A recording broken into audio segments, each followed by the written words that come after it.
Hello, hello. Welcome to Find You Fridays. It's me, Lorene. I hope you're doing well. Just got to get over into my Facebook because I started typing in that silly little code thingy and then realized I didn't actually have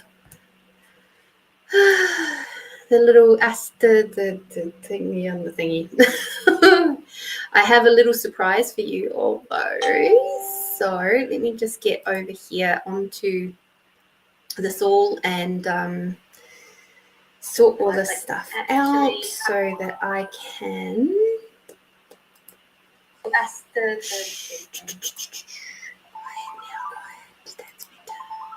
Beautiful. Okay, cool. Now I'm back with you. Hi, Debbie. Hello, hello. Hi, Melinda. Hello, hello, hello.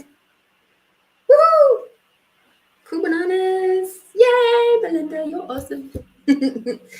So for those of you who are wondering why we are here on a Saturday, hi, Holly, instead of a Friday, it was because of this. This little goddess here is named Triptych, and I call her Trippy for short. And she's most like, what the hell are you doing, Mum? I'm supposed to be sleeping right now. But yeah, so I went to feed her yesterday, and she's actually a little bit in blue at the moment, or she's sort of almost at the point of getting ready to shed. And so she refused her food, which is not uncommon. Thank you, Melinda. And so yeah, she refused her food, and when I went to go and pick up the food, because sometimes you just leave the food there and they might pick it up a bit later, there were these little bugs crawling on her food, and I freaked out. And because if I'd sort of stopped and thought logically, I would have realized they're not mites. But reptile mites are incredibly deadly to reptiles. And so at the point when I was like, nope, I can't do the show, I was still halfway through cleaning out her enclosure and stuff. So hence the reason why she is she caused me to postpone the show till today. But she's gorgeous, she's lovely. It's hard to show, but she's actually on the top of her head.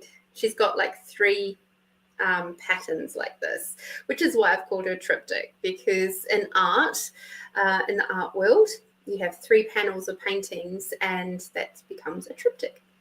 So she is 8 years old now, and she's all, oh, kisses for you too, darling. So yes, she is very lovely. She's always been such the kindest, most gentlest snake. The only times she's ever gotten a bit cranky is just in the last couple of years when she's been coming out of brumation, and she's sort of ready for that first couple of feeds. That's the only time she gets a little bit cranky, but she's been such a trooper through today. She's been in and out of her enclosure. She's been, handled a lot today. So I just wanted to share with you this beautiful girl called Trippy. And so yeah, she's pretty much fully grown now, and she is a Stimson pygmy python. So I was very lucky to get her as a yearling, and so she was like 1 year old, and I've had her ever since. Yes, haven't I?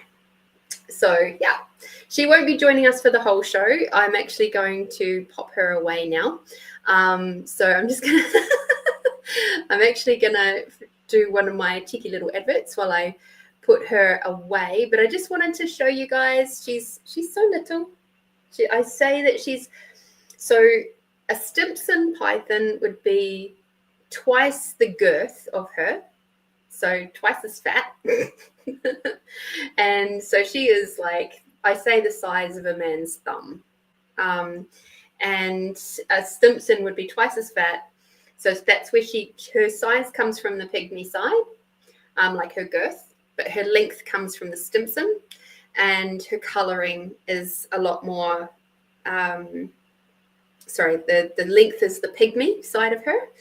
Sorry, the length is the Stimson side, the girth is the pygmy side. So her colouring is a lot more Stimson than pygmy. But hi, Edwina. But yeah, she actually hasn't been handled much over the last year and a half, I'm sorry to say. But yeah, she doesn't mind it. She's always been a very good handler. She's what some people would call a fantastic ambassador for snakes. She is certainly a snake. She's helped several people get over their fear of snakes, which is so, so cool. And like I said, the only times that I don't necessarily pull her out or handle her is when she's in like real big food mode after coming out of brumation. But yeah, even after not being handled very much for the last year and a half, she still does so, so well. And she's a bit like, what the hell are you doing grabbing me out again? What have I done now? So just wish to share with you, this is my baby. This is my little one. And she will probably live till maybe 20 or so. So for a snake of her size, depending on how stressed or whatever, but she eats only like once a week for about 6 months of the year, and then she goes into brumation. They do move around still a little bit, and brumation just to get like a drink of water and stretch a little bit, but other than that, you don't really see them for roughly 6 months. And because generally she's a nocturnal species. So the other funny thing about Trippy is that she's actually supposed to be a terrestrial snake. So terrestrial meaning ground. So she's supposed to be, her natural habitat would be over in Western Australia in the ant hills and things like that. Both of her sides are like that. But she loves to climb. Absolutely likes to climb. So she actually really likes being arboreal. And so because I knew she liked to climb, even from when she was really tiny, she liked to try and wrap herself around the cage that I had over her light bulb. And so once she got upgraded to the tank she's in now, I actually found a bird climbing ladder, which I turned into a hammock for her, and she absolutely loves going up into her little hammock and cruising around up there and chilling out up there. So she kind of gets a bit of stimulation that way. But yes, anyway, that's Trippy. She's a gorgeous wee baby, and I'm so privileged to have her in my life.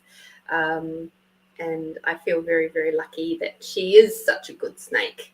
I actually was lucky enough to choose from several different ones. I had a choice of her and some of the siblings of her.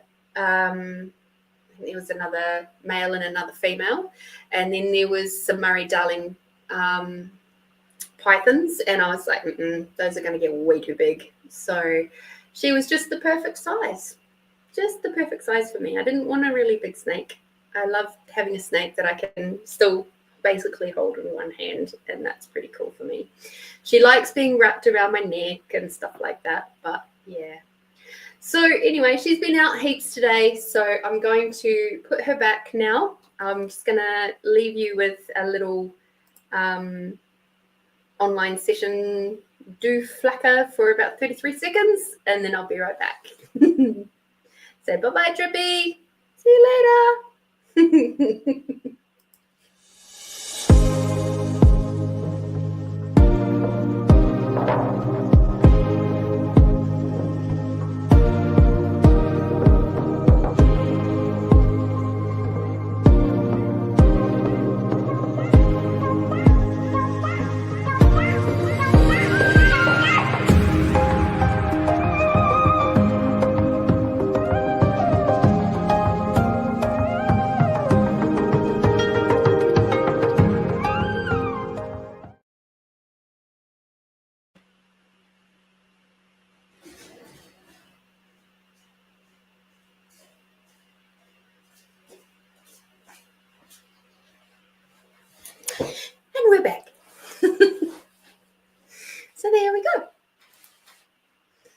Good evening, Brian. Hopefully you got to see Trippy before I took her away. Alrighty.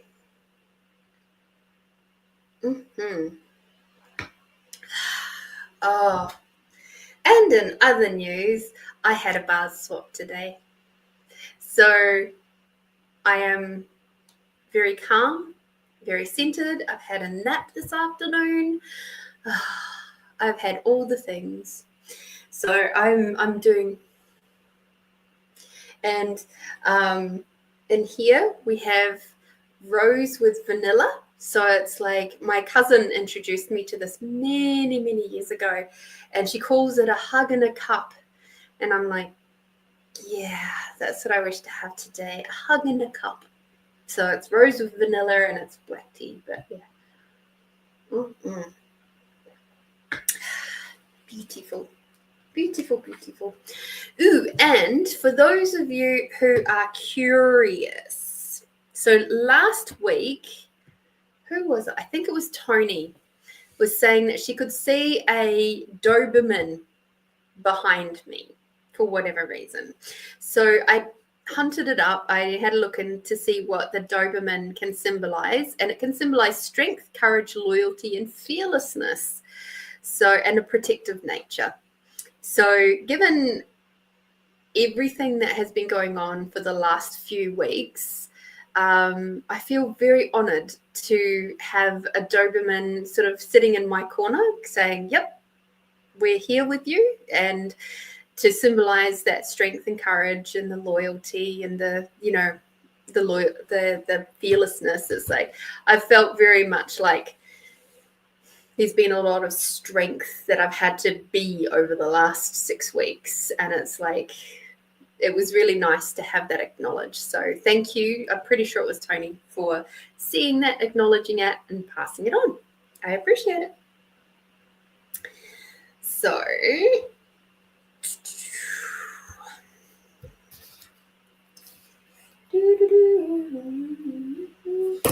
let's see for our weekly reading who wishes to come and play.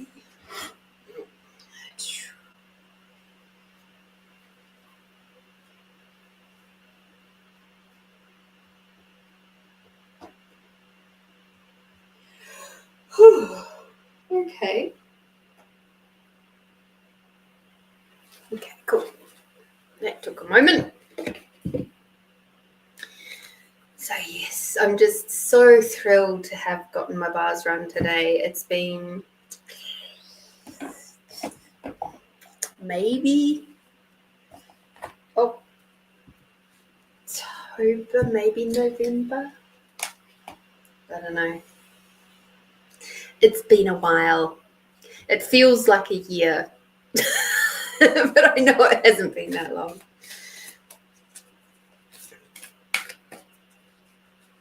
But yes, too long considering everything else that's been going on in my life. So if there is something that you do or have done in the past that keeps you nice and centered, and then you haven't done that for a while, please do it. If you need permission from someone to say, get out there and do that thing, here is your permission. Please go do it, whatever that is. That thing that helps you keep calm and centered and clears your mind. And, you know, if that's going for a walk on the beach, or if it is sitting in meditation, or doing breath work, or getting your bars run, or having a catch up with a friend who's, you know, of a like mind, that helps you when you walk away from them, you always feel lighter, brighter, and clearer. You know, it's so good. It's so good to do those sorts of things. It's about self-care. And if you haven't been doing those sorts of things for yourself, if you haven't been sitting with your crystals or whatever it be, you know, doing some meditations or whatever having a bath. My God, let's just go real normal for a second. Having a bath, like load it up with your magnesium and all the yummy things, and just be. Whatever you require to do to help you feel more settled, more calm, more spacious, please go do that. This is Madame Lorene giving you permission to go and do some self-care ASAP because it's so necessary. Hi, Catherine. Yeah, Melinda, I'm sure it has been a few years since you've had yours done. That was how we met. Whee! Oh, I guess that's the first one. Okay, so this reading is for tomorrow, being the 23rd through to the 28th of February, the last day in February. It's going to be a new moon on the 28th of February. And so I'm just asking the cards for, what is the best way we can work with these energies over this next week as a collective.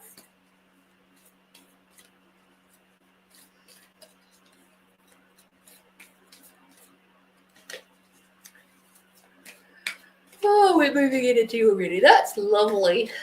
I love working with you guys. Whee! Here's card number 2.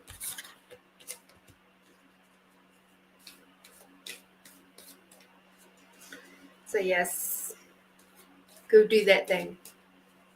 I am absolutely going to be doing more of that over the just moving forward. Not just the next year, just moving forward.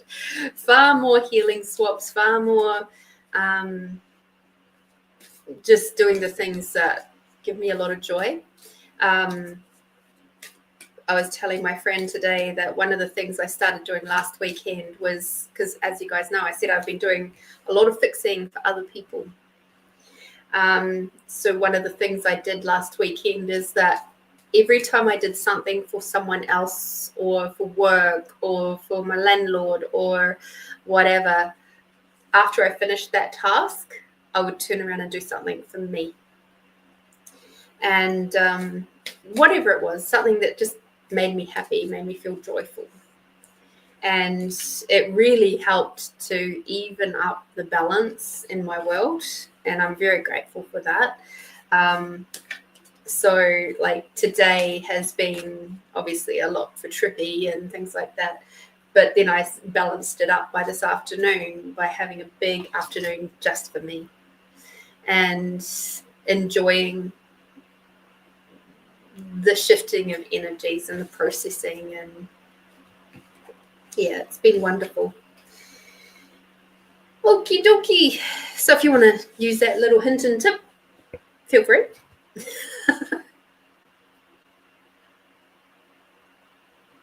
All right. So the first card for this week to come. Got some interesting energies here.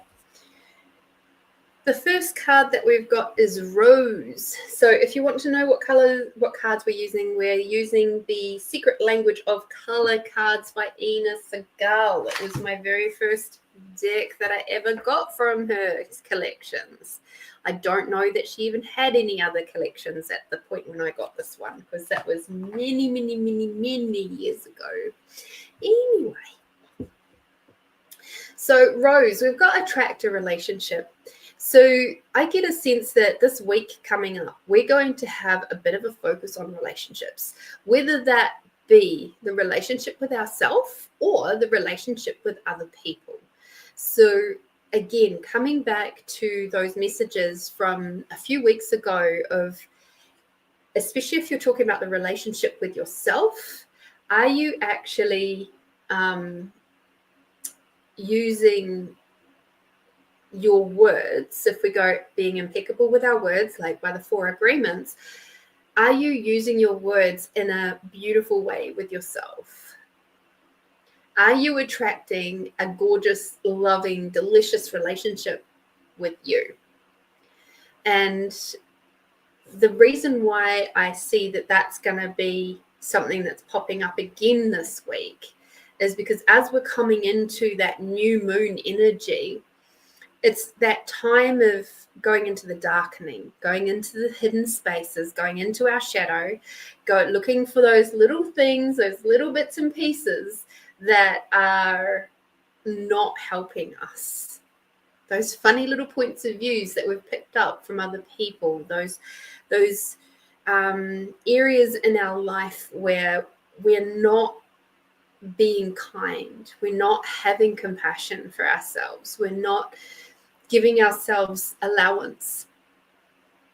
So I would like to just invite you this week again, be mindful of how you're talking with yourself, be mindful of how you're speaking with others.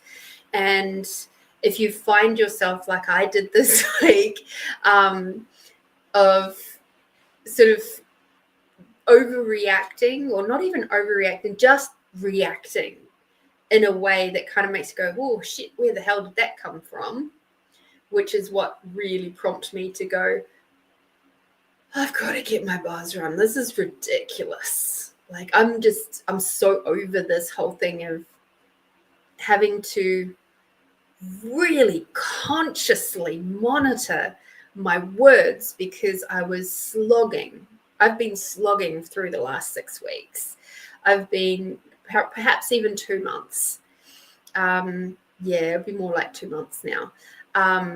It's just been one hell of a slog. And it's like as my friend said to me today, contracted love. And I'm like, yeah, just a little bit.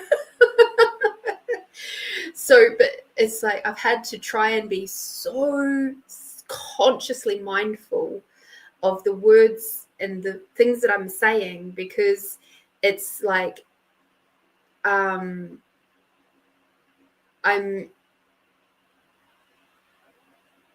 so full of energy that sometimes I'll just like out of nowhere, and it's like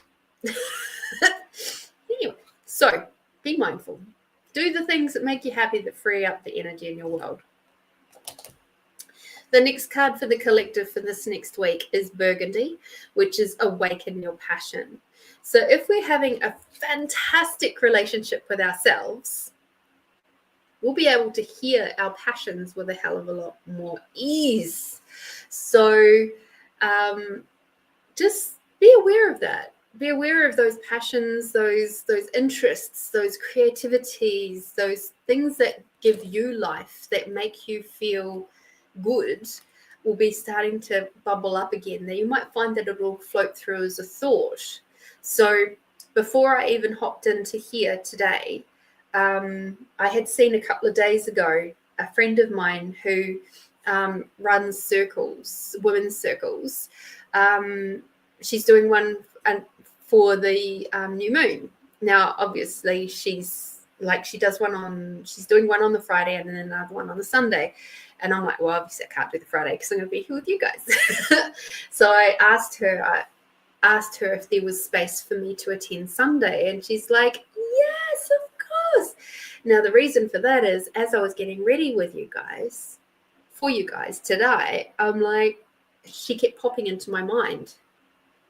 I was like, let's just follow that energy, see where it goes. And if she's got space, she's got space. If she doesn't, she doesn't. And I love the space that she creates. So why not?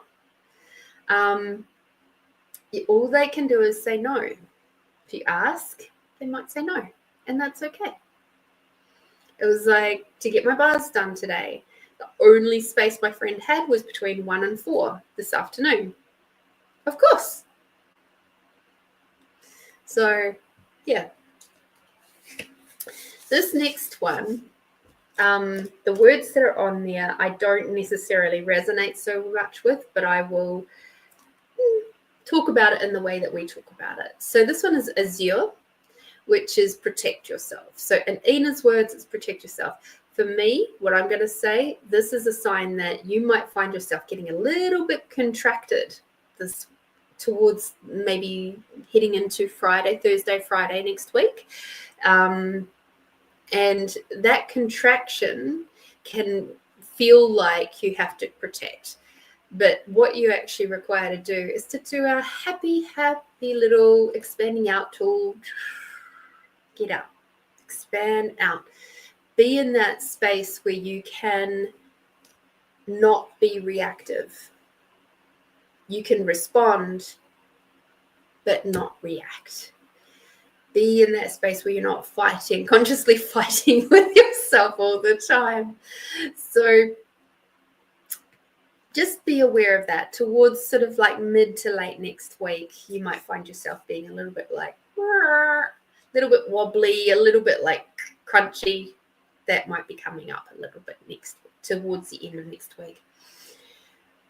Another indicator that about the crunch is this card here, which is lavender, which is connect to mind, body, and soul. So when we go crunchy, when we get contracted, when we get not so in touch with ourselves, when we get reactive, when we get crunchy, contracted, and reactive, often our connection to mind, body, being is a little bit fractured, or it's a little bit strained. So we're not necessarily listening to our body very well. And our being might be going, hey, what are you doing, mate? And we'll be like, go away, I'm just surviving. So just be aware of what you are experiencing and take some time to connect in with your mind, body, and being, especially towards the end of next week. If you're feeling yourself getting crunchy, take those nice big deep breaths. If you feel like you can, or you have the ability to, have a bath. Spend 30 minutes with yourself in the bath. Get the devices away. Just spend some time just being with you and reconnect to the parts and pieces of yourself. I get the feeling that we're going to require it a lot more as we are moving through, as we're continuing on this journey of consciousness and just being in that space of connecting and moving through the dimensions up into the fifth dimension and staying there and beyond. Because so much requires us to let go. My beautiful soul sister Chanel mentioned that today is a 222 portal, which is very true. It is. And as a 222 portal, there is a lot of energies that come along with the 222. And what she found over the last month, hi Tony, was and let's see if you guys resonate with this too, because this might actually help to explain what's going to be happening also for this next week. Okay. So she noticed a very clear split between the masculine and feminine polarities, which was intriguing, heavily influenced by the energy of the Mars retrograde. This rose in highlighting the disharmony between the polarities internally as much as externally, which then materialized within the collective as conflict, misunderstandings, and arguments, etc. And so just think about what's been happening over this last month. Okay, just this month of February, from the 2nd of February through till today, being the 22nd, just reflect just quickly as I'm reading this and see if you agree. An interesting observation was seeing how each of the polarities respond during conflict, similarly but in differing expressions. Respecting polarities was a key theme, as was discovering and honoring boundaries whilst seeking to understand and find harmony with polarity. So remembering, of course, the polarity of the feminine is we receive from the base and come up through our heart. And for the masculine, it goes in through the heart and goes out through the base. So theirs is outwards and ours is inwards. Okay. My takeaway was really becoming more aware of the individual ways that we might self-defend or protect when feeling challenged. Learning how to be with the discomfort and how to eventually rise up out of the emotion for a clearer view of things in order to be able to merge those polarities again was a valuable experience and skill. Of course, this gateway served as yet another precious reminder that the best and most effective way to harmonize external polarities is always to harmonize the internal ones first. This is quite simply done by pausing to take time to be with your experience with the feminine, and as in to receive, and to get very clear on what your true intention is before taking any type of action, which is the masculine, which is the out. This is where the wisdom is born. Now, my response to that was, it's been a rough month in so many ways. I completely agreed with her, of course. And yet there is this overarching feeling like it was all going to be just fine. Like we're dusting off the cobwebs, getting rid of the junk, picking up the old dried out scabs, and it's leaving some slightly tender, sensitive to the cool air spots that I feel bound to protect. Yes, this is the month for me. So I just wish to pass on to you all that it's been a lot this month of February. We've had a lot of shifts and changes. We've had obviously a bit of fiery energy come through. We are in the year of the snake, and people can be a bit funny about snakes in general. And it can have some interesting energies attached to it. We're now in our water sign of Aquarius. This is the I can't ever hear the word Aquarius without suddenly going into that 1970s song. So yeah, just be aware that you're going to that relationship with yourself, with the feminine and the masculine polarities, the passions. Like you might be, when I talk about awakening your passion there, this card here, it's talking about those moments where you go, is this all my life is? Is this all it's come to be? That's a real big sign that it's time to awaken your passions, because if you're already playing with and enjoying your passions, you will never, ever ask, is this all my life is going to be? Is this all I'm destined to do and be with it? Like,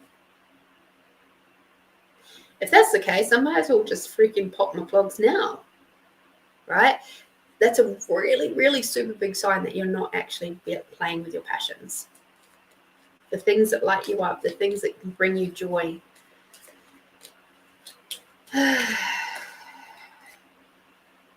Frequency. So that's the polarity stuff. Be aware of where your polarity is. If you're a female, are you being feminine? Are you sitting with your experience? Are you receiving? Or are you being in your masculine polarity and just do?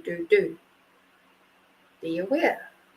If you're a male, are you sitting with just, oh, woe is me, and receiving all of the stuff? Or are you actually actively moving forward in your life? It's an interesting thing to think about, isn't it? Anyway, so there we go. That is our weekly reading. Now, Amanda hasn't popped in yet, so she's obviously enjoying traipsing around the countryside, which is really, really cool. Oh, Tony, I think you were the one that were talking to me about the Dalmatian and seeing the Dalmatian. Was that you? Tony, I just had my birthday on Sunday. I spent dinner with my beautiful friend. We had Chinese and I got beautiful flowers and a gorgeous plant from my daughter. I did see that, and that's so, so beautiful and so cool. I'm really glad that you got to have some special time out. Mm-hmm.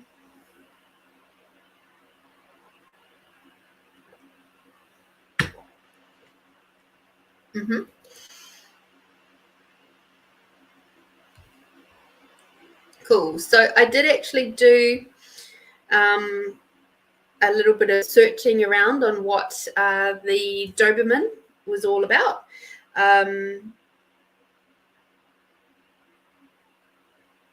and it was talking about that they can symbolize strength, courage, loyalty, and fearlessness.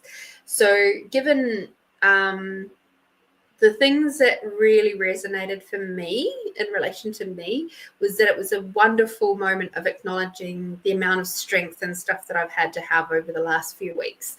So thank you for acknowledging that.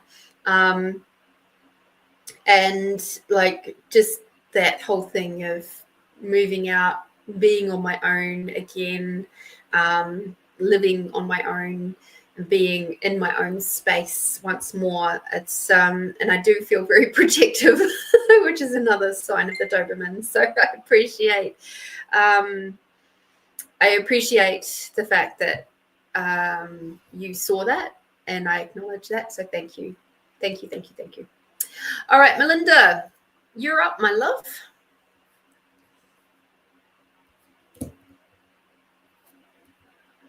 Yeah. No, it was an interesting little read, actually.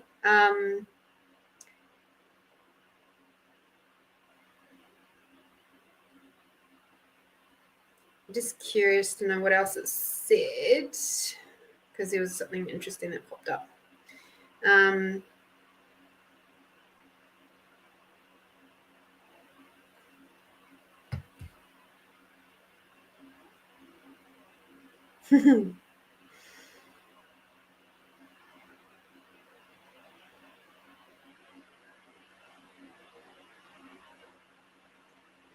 Yeah.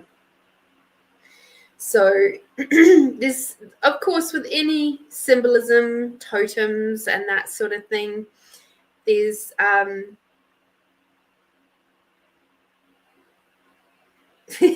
here's another part that really resonates.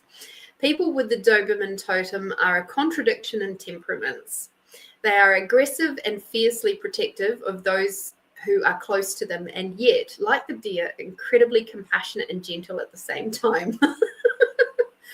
Their loyalty never falters in the face of disagreement and opposition. Occasionally, when challenged, they will get extremely aggressive with their need to maintain their commitments. Folks with the spirit animal totem have a knack for understanding the universal law of polarity. They know precisely how to use this law by focusing their thoughts and intentions in ways that will manifest positive results almost immediately for them. Other people tend to find folks with this power animal as a little bit aloof and standoffish. However, when they get to know them, they will seem very different to them. So there we go. That was just, it was a beautiful acknowledgement. I was just saying to my friend today that whole thing of just feeling so like on the inside and hot and fiery, if you like, on the inside, and then having to be very, very calm and gentle and collected on the outside. That's been my world for the last few weeks. So interesting. Very interesting. Now my inside and my outside are matching. So I feel much better today. Oh, salty water. I love it. All right, Melinda. Thank you so much. Let me see.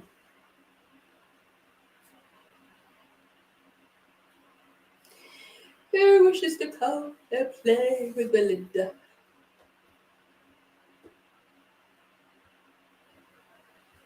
Cool.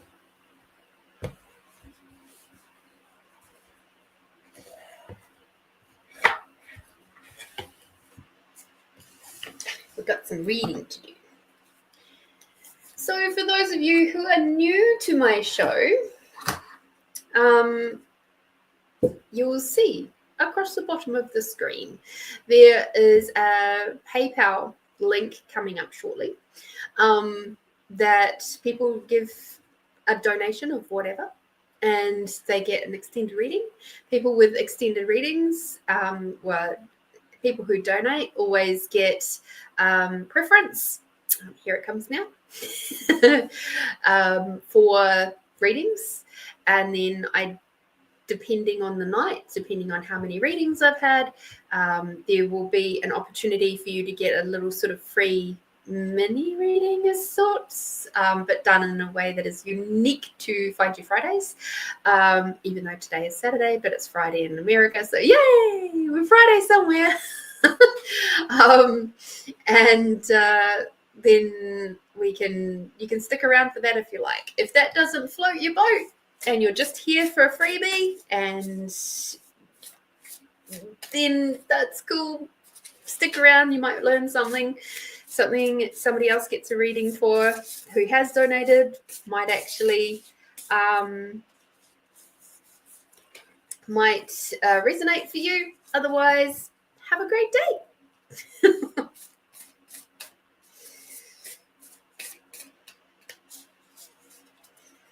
So yes, I call it an extended reading, but it's actually just donate for a reading.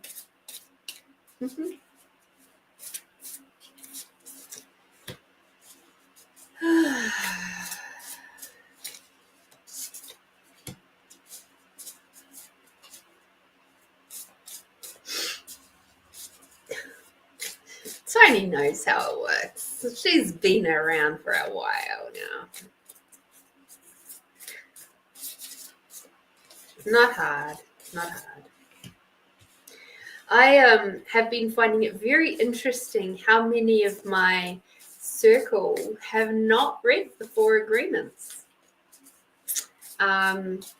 It's been a very, very interesting journey with that one. And there's so many concepts between the 4 agreements and the let them theory that is so similar to other things that I was learning and have been playing with for a long, long time.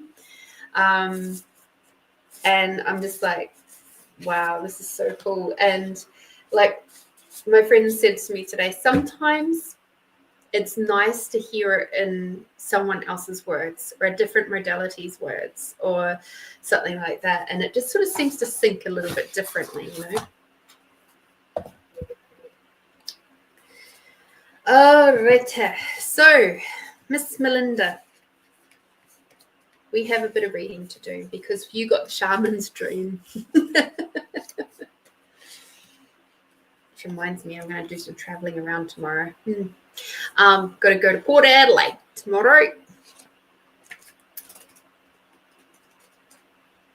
Got to go and check out a Fichoa tree or two. See if it's okay. All right, so let's have a look.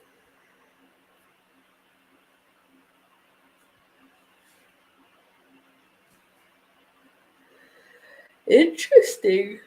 You've got some really interesting energies coming up over this next little bit. So,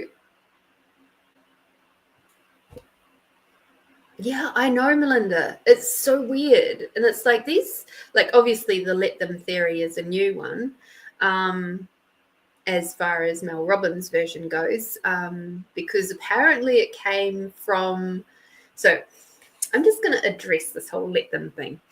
So apparently there was another lady who came up with the let them theory. But let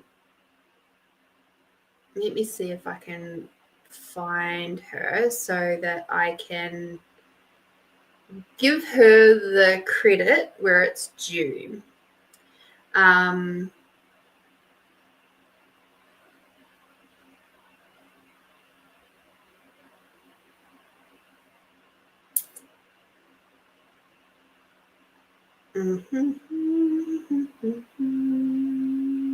Where is it?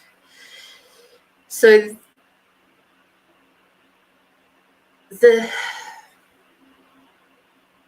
I have read the let them theory, but there was a poem in 2022 that was written by Cassie Phillips, and it was called Let Them. And I have seen this sort of thing happen, not specific, but I just wish to give acknowledgement to that piece of creation, because I don't know how old the book Let Them by Mel Robbins is, but basically the palaver is that Cassie is saying, hey, she's taken my concept and is calling it her own. Now, what I actually see that Mel's done, having had read the book, is that Mel has expanded upon it. On this one poem that if she read it or not, it doesn't really matter. But the let them theory, which is basically just allowing people to show you who they truly are and just be you, like just allow you to be you. That concept is not unique to that one poem. That concept, I've been playing with that concept from the modalities that I was talking about for at least 8 years. And like way back in 2016. So that's well before 2022. Did we call it Let Them? No, we called it other things, but it's still the same energy and vibe. And I've seen this sort of thing happen before when I was playing with the large group modality, and there was a lot of creativity, and I saw 4 different people around the world all within 1 week, and they hadn't spoken to each other. They had all come up with the same, if not a slight variation on the same thing to create a class with, a tele class or whatever it was. 4 people. And what that showed me, and what this has then reminded me of, is that when an energy, when a concept, when something that is going to change the world really requires to be seen and heard to help the collective to move forward, it will come out and it will land wherever it is required to go to get that concept out there, to get the message flowing. Now, the lady Cassie Phillips, her poem is fantastic. It's beautiful. She has created a space where she's letting a whole bunch of free information go, and it's cool, wonderful. And if it inspired Mel in some way, shape, or form, even just having Cassie write it down and giving it a form, that's fantastic. I don't do competition. I don't do it, and I certainly don't like it when it is around. So I just wish to address that in case you've seen anything about it out and about. I think I look at things from from a different point of view when it comes to that sort of stuff. And I love the fact that what Mel has done with the concept has taken it far beyond what Cassie was ever going to do or had done in the last 3 years. So I say, well done to Cassie for breathing life into it. Well done to Mel for taking it to the next level. And sometimes it's not how you hear it, it's who you hear it from that sticks.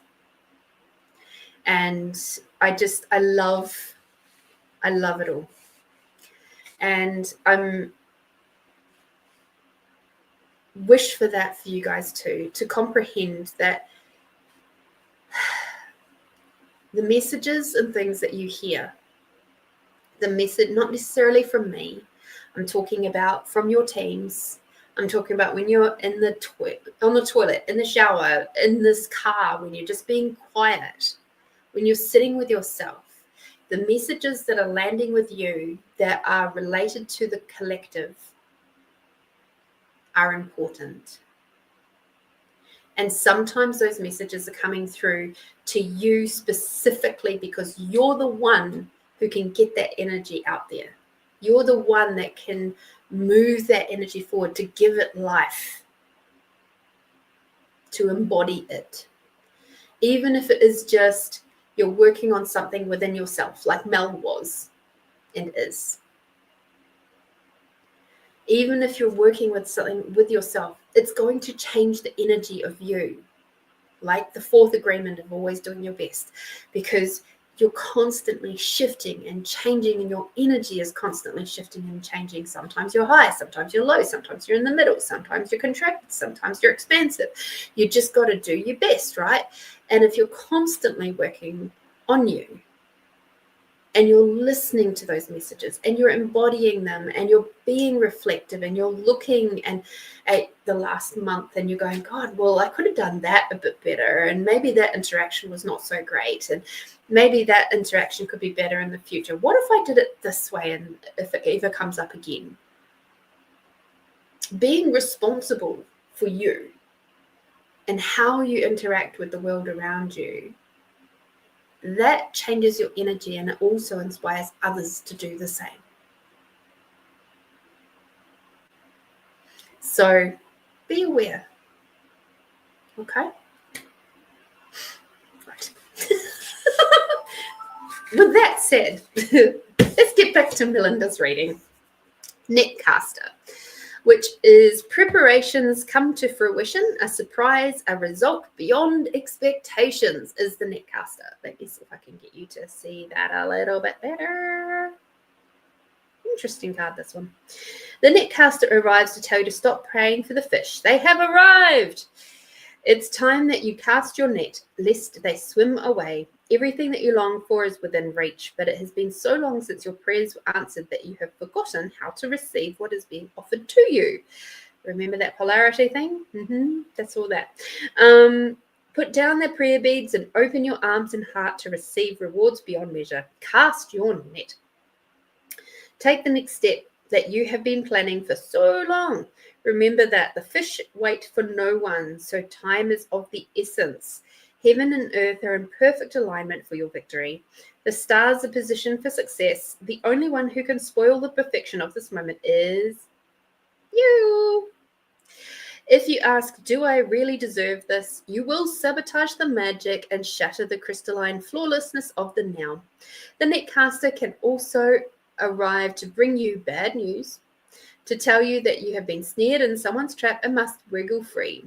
Right now, it feels comfortable enough, even as the net begins to tighten around you. Do not wait until it is suffocating you before realizing you must escape and run for your life. It is still early enough to exit gracefully. Bide your time until all conditions are right.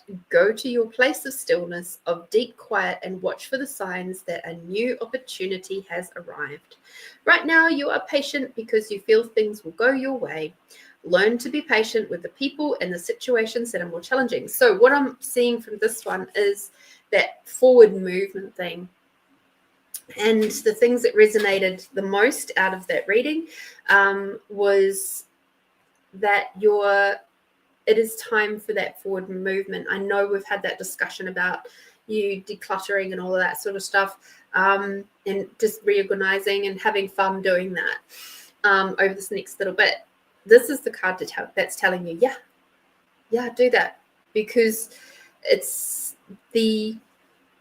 I can tell you from moving into here where I've got space that I am no longer feeling weighed down by a lot of things being around me. So that little wee part there about the polarity and the receiving and things like that, that's because when we are full of stuff, whether it be full of energy, full of possessions, full of food, full of debt, full of whatever it is, we're not receiving anymore. We're actually in fight and fawn a lot of the time. Okay, so just be aware of that. You've also got your next card, which is the Magician's Sword. We like the Magician's Sword. This is very, very much about culling and getting rid of stuff. The confidence in your magic. Nothing can stop you in the beauty you seek. So when the Magician's Sword appears, it is time to get moving. This is not a tool for contemplation, for gazing at the finely polished edge. It is an instrument for calling for decisive action. And remember, the sword is alive with a wisdom you can summon to help you find the best course of action. Do not hesitate, act. So all those things that you've been thinking about moving on lately, now's the time. Imagine this though, like there's the ad for 1-800 Got Junk, and and this is what this is. It's just popped into my head, so I'm going to say it. And it's like the advert is like there's the home owner with all their stuff, and they're like, it's almost like they've got the 1-800 Got Junk people come in, and the lady's like, can you make that disappear? And the 1-800 Got Junk people come along with like a magic wand and go bling, and it goes poof, gone. That's what I feel like you can use the Magician's Sword for. It's like, oh, do I require that? Poof, gone. Do I require that point of view? Poof, gone. Do I require that emotional attachment? Poof, gone. This is good. So use the Magician's Sword to your greatest, most fullest benefit. This next one, I don't know that I've seen this one before, so we will be reading it in full. So yeah, the Magician's Sword. I think that's going to be fun for you to have a bit of playtime with. Let us have a look. So we've got the Sky Bridge, and it is possibility for union, what needs to be connected or disconnected. You stand before a seemingly unbreachable abyss, and there is no possibility of retreat. The path behind you is no longer a viable option. You have to act soon. Again, it's the act soon, act now, do. It's a theme that's coming through on these cards. Though you have to act soon, though, or you run the risk of being stuck at the edge of the cliff. Whew, could I tell you a story about that? Life has brought you to this moment to offer you as yet undreamt of possibilities. But you must no longer postpone what you know to be inevitable. And yes, you are allowed a breath or two before the leap. So take a bit of time to yourself. Get away for a day or two of contemplation, or even just a few minutes walk to clear your head. Muster your courage so that you may cross the Sky Bridge. Sky Bridge appears when the moment is absolutely right for a quantum leap. Life believes you are ready, even if you do not agree. Remember not to confuse your true state of readiness with your plans and preparation. Respond with a determined yes, and let the universe take care of the details.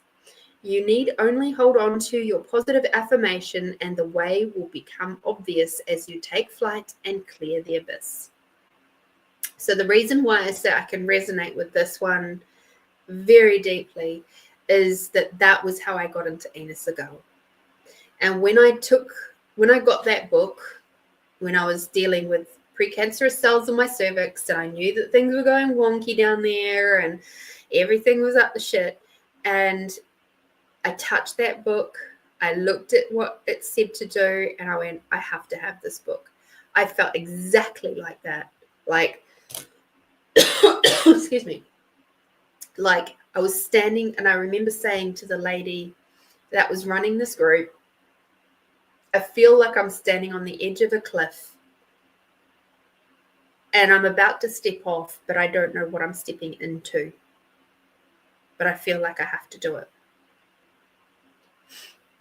And it was scary, exciting. I knew something big was going to change in my world. I didn't know what, but it was something. And it did. That one book really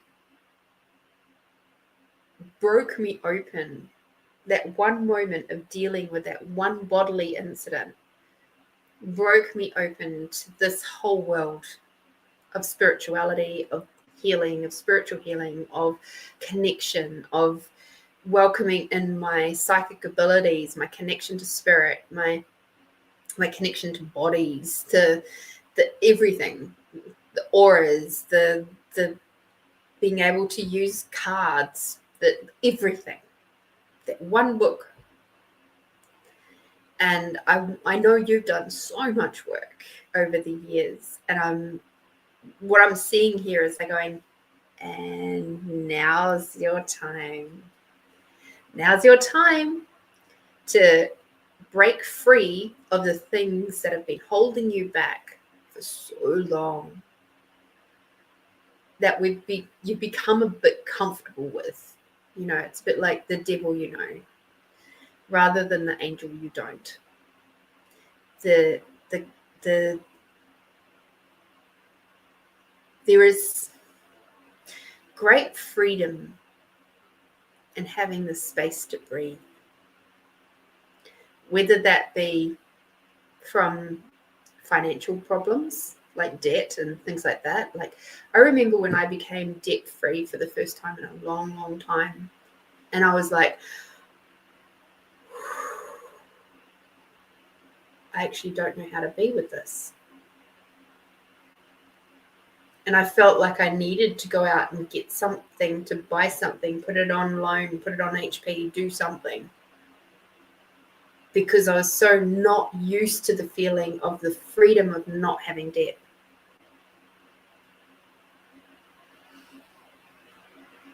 And I get that that's the same for a lot of people who are in like toxic relationships and things like that.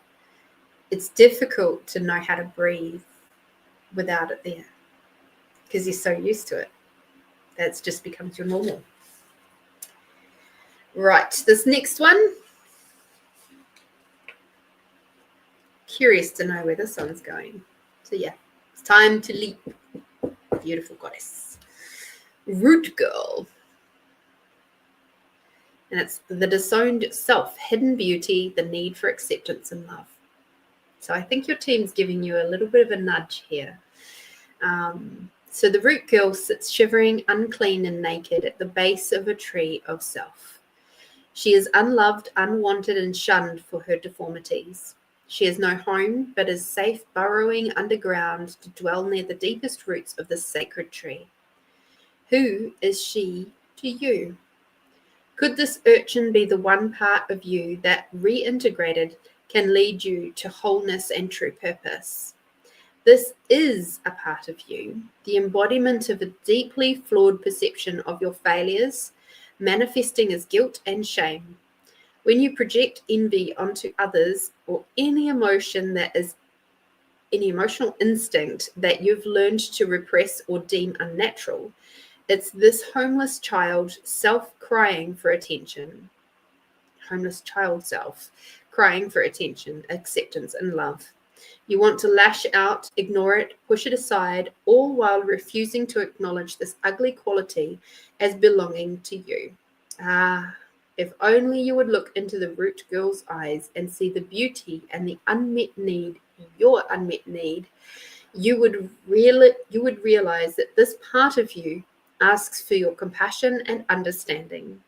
This part of you was born when you were wounded and were conditioned to believe that you are not whole, that your expression of self is somehow too much or too little. You may have even inherited this creature from your ancestors. However, it was this child self came to be this child self came to be curled up at the roots of your sacred tree self. It's time to welcome her into your heart. When you do, everything you've been searching for becomes illuminated and your path lights up with renewed purpose. When you come to love Root Girl and claim her as your own, accepting her and your humanity, she is transformed just as you are. Then all manner of magic begins to arrive in abundant form. Look for the beauty. We got some child work, some inner child work to do. Okay? As you declutter, that stuff's going to come up and you're going to have fun with it. Please sit with it and be. When I did my poetry book, that's what happened for me. Consistently, every single poem, it was just so cathartic. I never thought it would be, but I ended up just sitting with every single poem and just going, okay, let's process this bit. And I took my time. But I felt that need to, like that requirement to keep moving forward. So I didn't delay, I didn't procrastinate. But it would be like I'd do a couple more poems. And then some days I'd be able to do like 5 poems and in one go. And then other days it was like, nah, just one. Just the one today. That's all we're going to get today because that was a big one.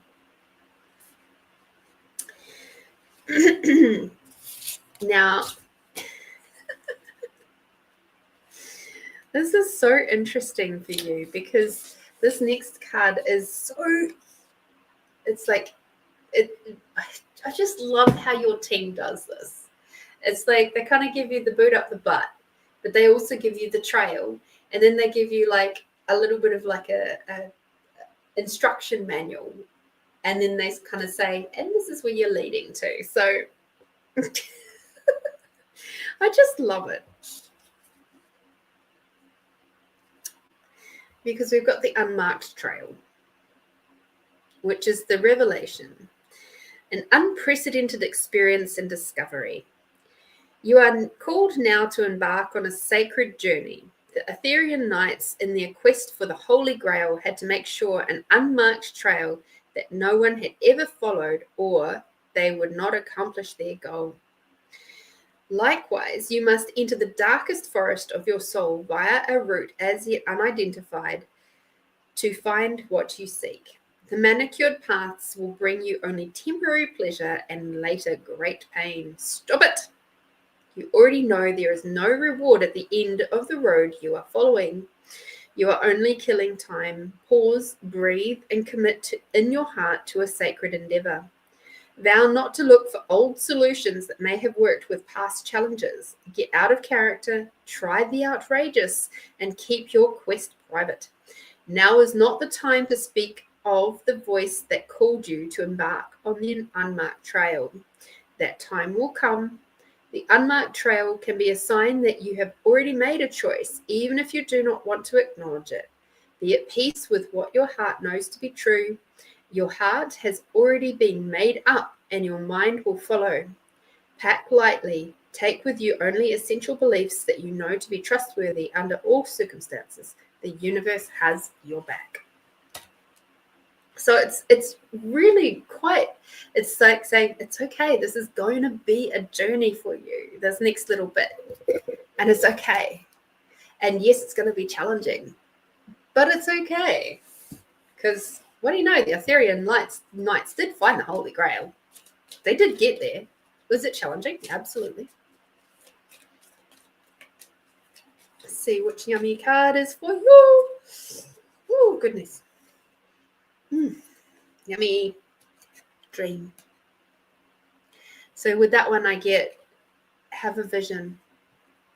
Imagine what it will be like to achieve your goals. Imagine what it will feel like. How it'll be to move through those goals. Once everything is all complete, it's like,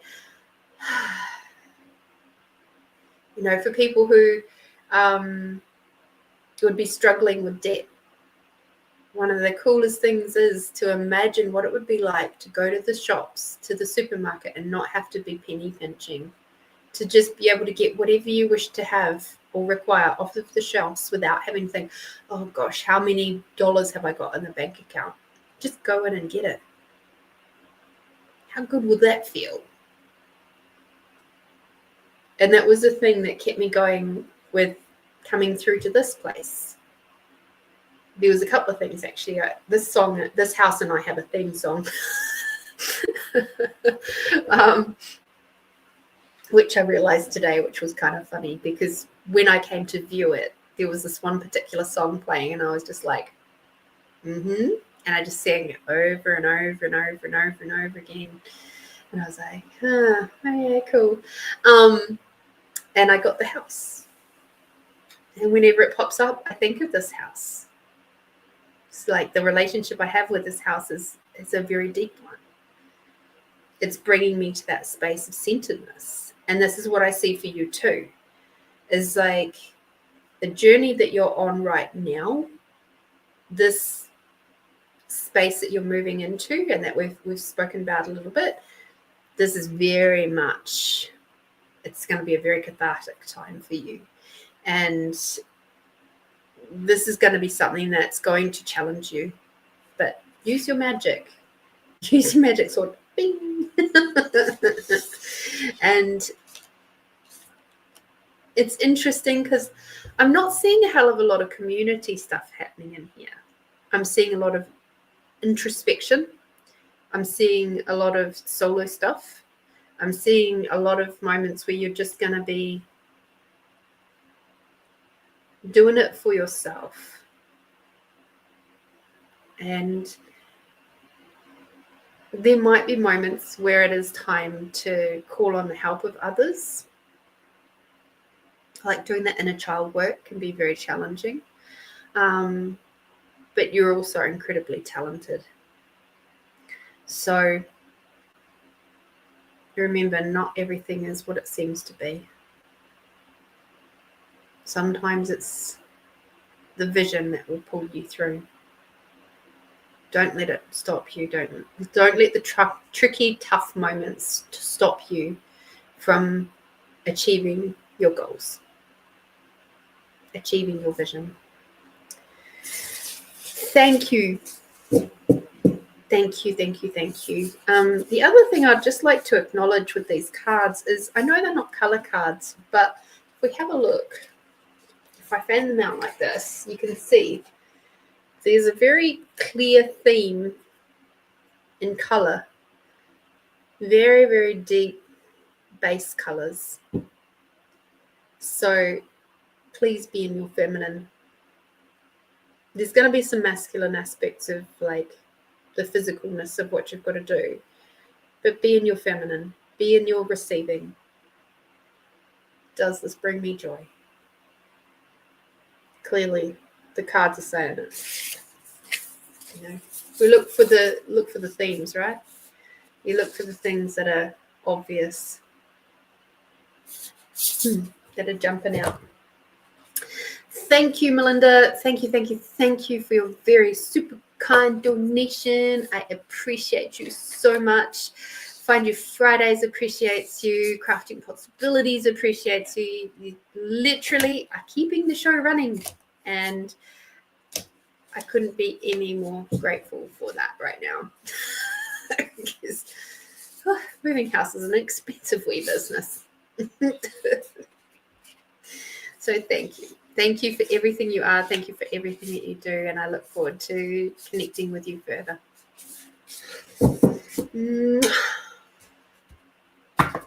Alrighty. And thank you to your team, definitely. Definitely. Alrighty. Let's see. What else did I see? Cool bananas.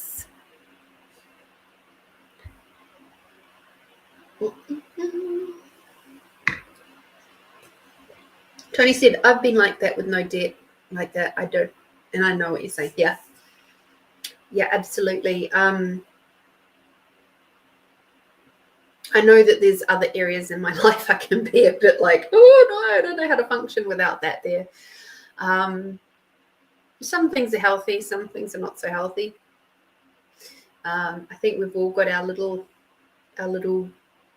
bits on the side, right?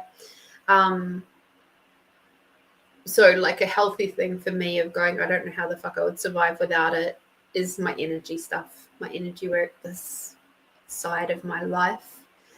I don't know that I would be able to function anymore well without it. And then there's also chocolate. That's a not so healthy side. But I try to be in moderation with that one. All right. So looks like we're up to doing the gratitude journal today, the gratitude book today, which is cool because we haven't done it for a couple of weeks. So I'm looking forward to that. So let us do our expanding out tool, and then we can dive into the poetry book, because I wish for you guys to get the most appropriate number for you, not the one that you think you should have. So take a big deep breath in. And a big breath out. Taking another nice big deep breath in, bringing the energy from Mother Earth all the way up through your body. Taking a lovely big deep breath out, bringing Father Sky energy all the way down. Bringing Mother Earth in unconditional love all the way up. Bringing Father Sky and the gratitude for everything and everyone all the way down. And as you let your body relax, let the tension move out of your body, expand out your awareness in a big bubble around yourself. Moving it out bigger and bigger up into the sky and down into the earth. Expanding out your awareness, out beyond the size of the country that you're on. Expanding out your awareness in that lovely big bubble, beyond the size of the planet.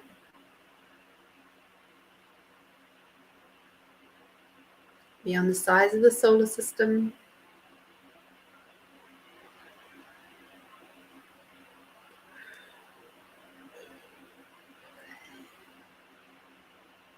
Beyond the size of the galaxies.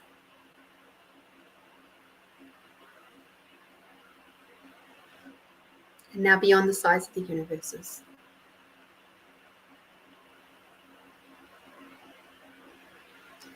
And now leaving your awareness nice and expanded out, I'd like you to now focus on your body once more and grab your sense of allowance. Your sense of allowance is the ability to go from being that tight, contracted little pebble at the bottom of the raging river of everybody else's thoughts, feelings, and emotions, where you feel like the victim, you feel like you don't have choice, you feel like everything is everybody else's fault, and you feel it the effect of life. And when you expand out your allowance, you become like a big fluffy cloud, observing that raging river of everybody else's thoughts, feelings, and emotions, and you can see it for exactly what it is. It's just energy. Much like the 4 agreements, from this big fluffy cloud place, you don't take anything personally. You don't make assumptions. And you can speak with integrity, because you can say what you mean. So then you can respond rather than react. Or you can choose to do nothing, and you're given back the space of choice. So let's expand out our sense of allowance. Expand out in a big bubble all around yourself. Expanding out your sense of allowance beyond the size of the building that you're in. Beyond the size of the country that you're on. Expanding out your allowance beyond the size of the planet, beyond the size of the solar system. Expanding out your allowance beyond the size of the galaxies, beyond the size of the universes.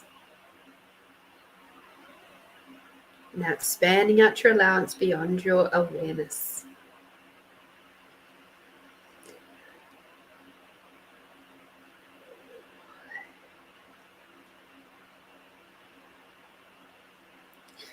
Our truth.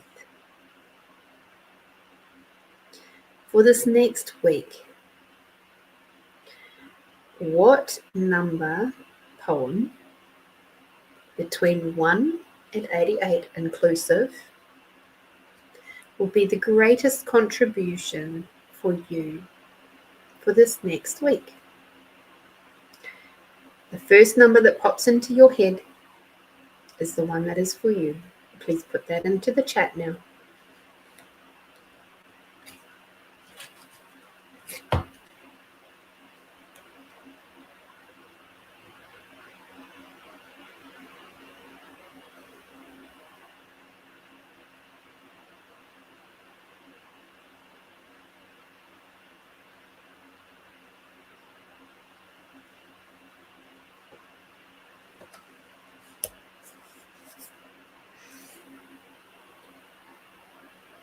Cool. Well done, Tony.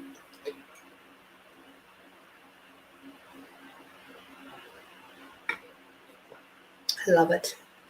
There's that slight delay, and it's like, ooh, is anybody actually awake out there? I love it. 54. Oh, I love this poem. Spring. A garden of roses blooms so bright, as does a smile and a beautiful sight. Birds singing merrily, perched in the bushes as the stream nearby quietly rushes. The sun shining, roses blooming, and birds singing, all creating a beautiful world. Tony, the question that I asked was, what poem is going to create the most for you of this week to come? And what I can see for you for this particular message here is that please focus on the things that bring you joy, the things in nature that you can see or hear around you, the things that just make you go. You have a big, beautiful window that looks over a garden. Open your curtains. Make sure you can see out. You've got a beautiful potted plant now from, I think you said it was from your daughter. Enjoy it. Love it. Look at the intricacies of the leaves. So if I remember rightly, it was like a plant that's got a couple of different colors, like variegated type plant. Look at that. Really admire the beauty of it. Just like we do at springtime, you know, when you would have been driving around and you'd seen the little lambs in the paddocks and things like that, and you go, oh, look at that. Or you see the butterflies, or all that sort of nature-ish stuff. Yes, that. Admire the simplicity. And that will give you the most joy this week. Okay? Thank you for playing.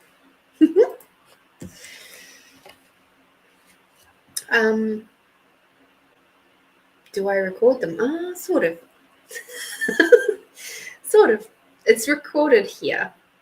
So that's always there for you to go back on and have a look at. It's on YouTube, and I live stream into YouTube. So yes.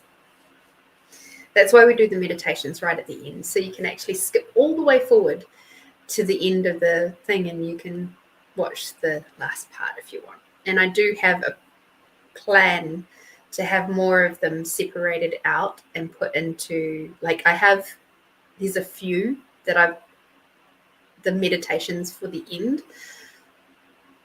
I've actually got them on YouTube as their own separate little folder. So let me see if I can find that for you.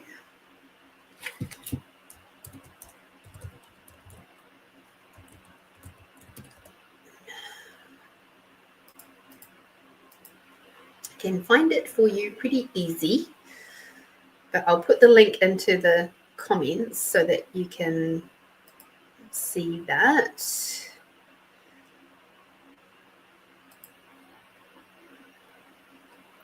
Okay, that's the playlist. And we can share. We'll copy that and paste it up into here.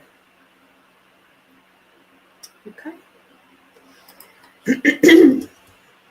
And there's a few meditations already up there. I do have a plan to do more now that my life is starting to settle down a little bit more now.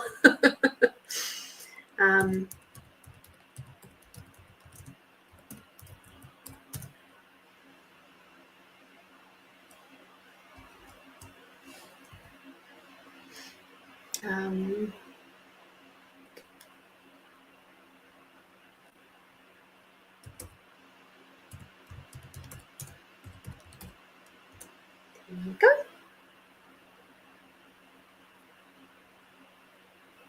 Cool.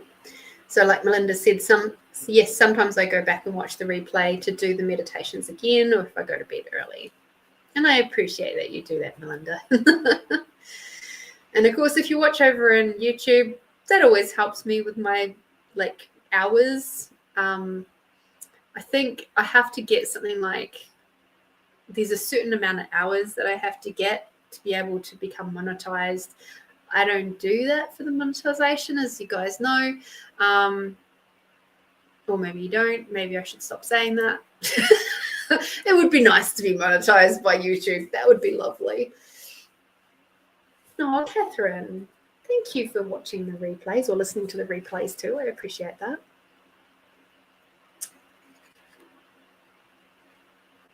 Oh, Tony, that's beautiful. One of the activities ladies here is put birdseed in the birdhouse outside because she knows I love the birds. That's so cool. That's a very kind thing for them to do. I love that they do that for you. Melinda, 18.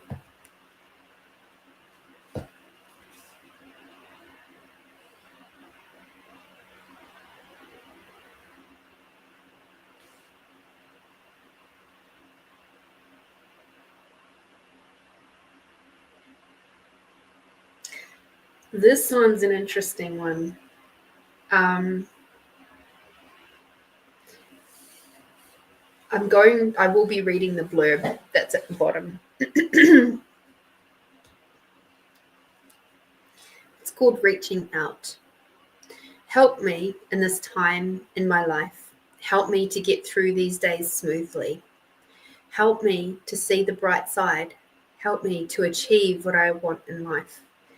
Help me to move on to the next stage, to make the most of the only life that I've got.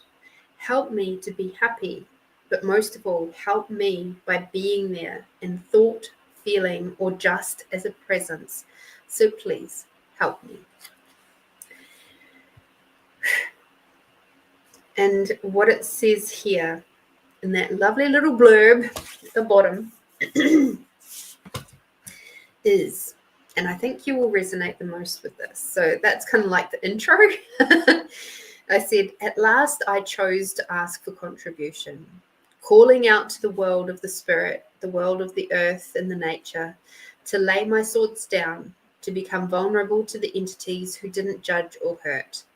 I called to the energies of the earth, although it wouldn't be until about 20 years later that I would comprehend that's actually who I was asking for. And blessed be, that's who answered, in the forms of magical rainbows where there should be none, of twittering birds flying close by to grab my attention, of windy days to make me laugh at umbrellas being blown inside out. So this was a very rough time in my life. And when I was very much at that point had considered going sideways and checking out permanently. So this particular poem, while that's not you, it's an indication of really great change. It was a huge pivotal moment. And I get the sense that this is a huge pivotal moment for you too. So as your reading suggests, please reach out to your team. And because this journey is going to feel very long and very lonely. And it's okay. It will work through. It'll be okay. And yes, of course, you can reach out to friends and things to help you as well, friends and family. But yeah, this is going to activate you in a really, really big way, this next little stage that you've got going on. Okay? Thank you. Thank you for being you. Thank you for being here. Thank you for playing. Catherine.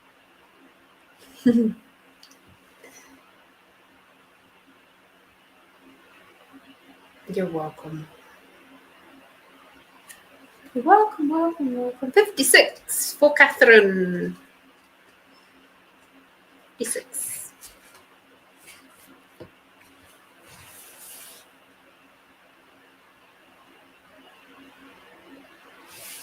This is another one that I'm getting a sense that the blurb underneath is more relevant to you. You are the love of my life and my rock. You are the one who makes me laugh even when I'm crying. You are the one that I trust when everyone else is against me. You are my heart. You are my companion. You are my soul, and I love you. So this is the part where it's like, huh? Where does that come from? And how does that match with the part underneath? And this is why the part underneath is actually more relevant to you. The neediness of that time is so obvious to me now. The ache to be loved and cared for, even at the total exclusion of my own awareness of what would create so much more in my world. The thought that I would be able to tough it on out and not make the same mistakes my mum or parents did. In doing so, I ended up picking the same type of man as my dad in many ways and chose to create so much space of hurt for myself, as well as those who really were, in their own way, trying to tell me not to do it. Unfortunately, they also passed on the stubbornness and tenacity. So what I'm seeing for you, Catherine, is in this next week, you're going to be challenged with, are these points of views, belief systems, relationship stuff, is it going to be, is this actually you? Or is this stuff that you've picked up from other people? Or are you just being rebellious for the fucking sake of being rebellious? Are you being stubborn because you just don't want somebody else to be correct or right about your life? So often we get into the space of like, you can't tell me what to do. No matter how old we are. It's like, you can't tell me. And so we dig our heels in. We dig our toes in. We put freaking concrete cement on our feet just so that nobody else can be correct. So that we'll stay where we are just to spite them. And it's like, what if you didn't have to be that? What if it didn't matter what anybody else thought? As it says in the second agreement, don't take anything personally. I had a conversation with a very dear friend. Was it last week? I think it was. Who was being very judgmental about something that I've chosen for my own life. And I just went, and I remembered the agreements, and I went, don't take it personally. Don't take it personally. And then I went, also, have allowance for that. Okay, cool. And then I went, it's okay. Because they're functioning from that space of what they believe to be love. And that's okay. How beautiful is it that I get to have somebody in my life who's willing to speak up, even if I don't agree with them. And they actually love me enough to speak up. They love me enough to be in my life. How cool is that? See, I'm the sort of person that doesn't necessarily need everybody around me to agree with me. It's nice, but it's not always the most healthiest. I would much rather have people in my life going, is that really true, Lorene? Who would ask, who would question me? Especially when I'm going into like contracted spaces where I'm full of energy and I'm just being a stubborn little bitch. Like, And it's also nice to have those people around me that go, everything's going to be fine. You will be fine. You'll be totally okay. It's all right. You know? So like this week when I was having a little bit of a panic attack, no, not panic attack, it wasn't that bad. I was just very nervous and about going into the city because I don't like driving in the city. And I'm in the different car, the different work car, and it's bigger and it's taller and it's wider and it's like, and there was a 2-meter height clearance on this underground car park, and I was freaking out because I was like, is my car actually going to be okay? Am I gonna be end up in a position where I'm like having to call my manager and go, oh my God, I've just scratched up another car. So I literally had my tape measure out the night before just to make sure that I would be able to get under a 2-meter clearance. I was totally fine. And I had this friend saying, if you've measured it and you know that you can get into your garage, which is a 2-meter clearance, you know that you'll be okay. And I'm like, oh yeah. That's how I knew I needed to get my bars run. Because I was just like, my brains, they was bursting out of my head. And it's so funny because other people around me are like going, what the fuck is up with Lorene right now? Like, particularly people at work. Like, she's just not as centered or anything as she usually is. It's like, well, yeah, that's right. She's not. She's gone a bit loopy. And not in a good way. Donnie. So yes, Catherine. It's yeah. Yes, trying to accept others' opinions, but also live by my own beliefs and authenticity. Yes, that. And there's also space to be an allowance of other people's stuff. It's okay. Because the other thing is like, so let me think. I really enjoy healthy conversations that involve a lot of questions. So, for example, there's a friend of mine who a couple of years back, they still are vegan. And I loved having the moments with them where I could actually ask them loads of questions about why they chose veganism and what it means to them to be vegan and how do they feel that they interact with other people. And the cool thing about that particular friend is that even when I chose carnivore, they're still friends with me, even to this day.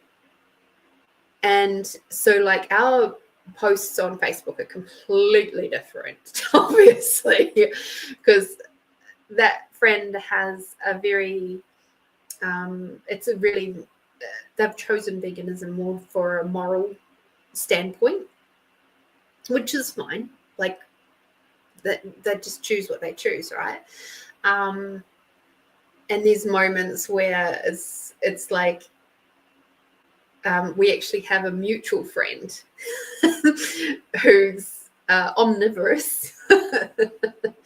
And one day there was my vegan friend's post first talking like a very strong vegan message, and then there was my post directly under that one on his newsfeed saying, 1 year of carnivore and the change is so different. Oh my God, who would have thought? But to me, that's what being an allowance of other people is all about. It's the fact that we don't all have to live by the same set of rules, and we can't, because we're different. Like, in the time that I tried out veganism for a while, I was doing it for not the same reasons that my friend was, and it didn't really work for my body. It just is what it is, right? And yet there's a lot of people that try carnivore and they can't work with it. It doesn't sit well with their bodies. So they then bring in a bit of keto and it works better for them. And I'm like, well, that's cool. Like, do what you got to do. Like, I've got another friend who loves going to the gym, loves it. It's like if she doesn't get to go to the gym, she feels like she's missing out on something. And she's into a lot of weightlifting and stuff like that. So she likes building those big muscles. It's not for me. Put me out in the bush, go for a hike, that sort of thing. That's my jam. Whereas she's like, going out in the bush? Are you kidding me? Like, my friend's like, you go camping on your own? You're a crazy woman. But we work together so well because we're an allowance of the things that make us different.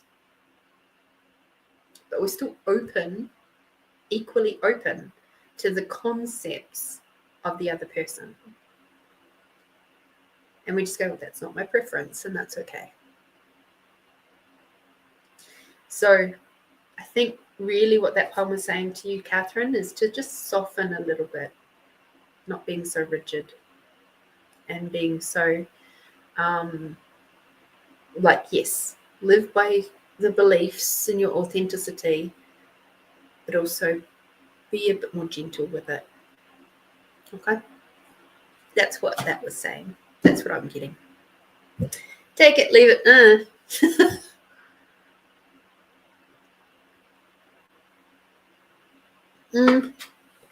I've certainly found, Melinda, that every now and then my body requires a little bit of a rest from carnivore. And the people who I've spoken to that have done carnivore find the same. They just require little moments of rest. And so, like today, my body was hankering a little bit of fruit. So, and sort of more tart fruit. So I got some grapes today. And I had them with my yogurt. So it's a little bit of a something different. And just every now and then that happens. Yeah, and Catherine, it's also about being gentle with yourself. That's just reminded me of something. When I was in my 20s, I was very fixed, and somebody who, like, I can think of a friend that would know this, because she worked with me at that time. I was I was a control freak. And in many areas of my life, because there were some areas that were very much out of my control. I was with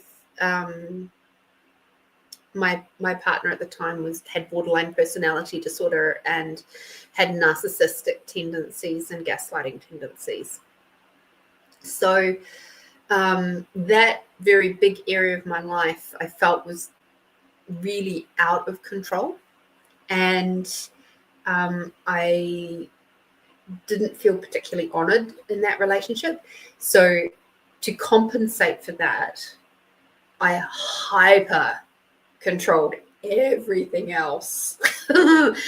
And it was to the point of almost ridiculousness, looking back on it now. And I had a very fixed point of view about how all the other areas of my life ran. So I had a fixed point of view about the cleanliness of my house and the tidiness of my house. If somebody went to the bathroom and didn't change the toilet roll, and this wasn't just from me, it was also from my partner at the time, didn't change the toilet roll, they'd be held to fucking pay. If they finished off the loo roll and didn't change it. If they left the toilet lid up, they'd be held to pay.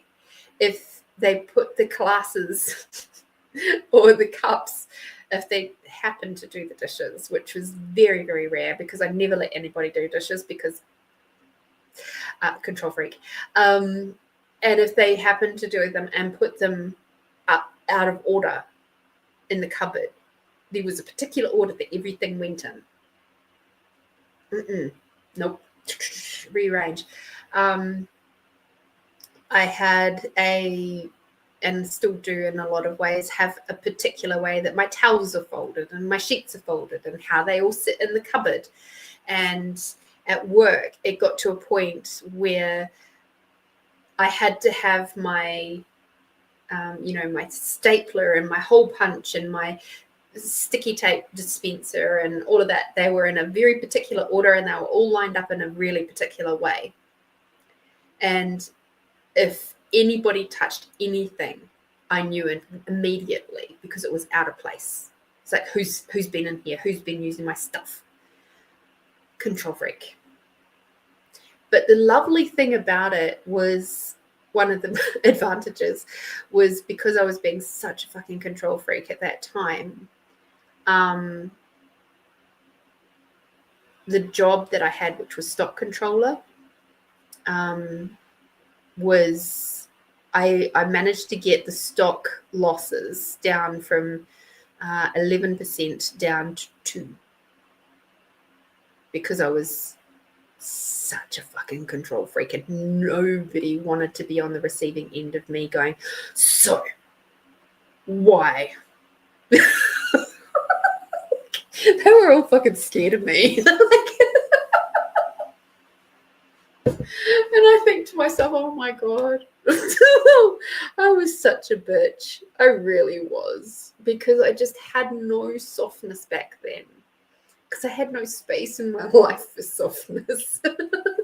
And that's why I crack up laughing when the boys that I work with now, and they go, oh, Lorene was mean to me. It's like, you have no idea.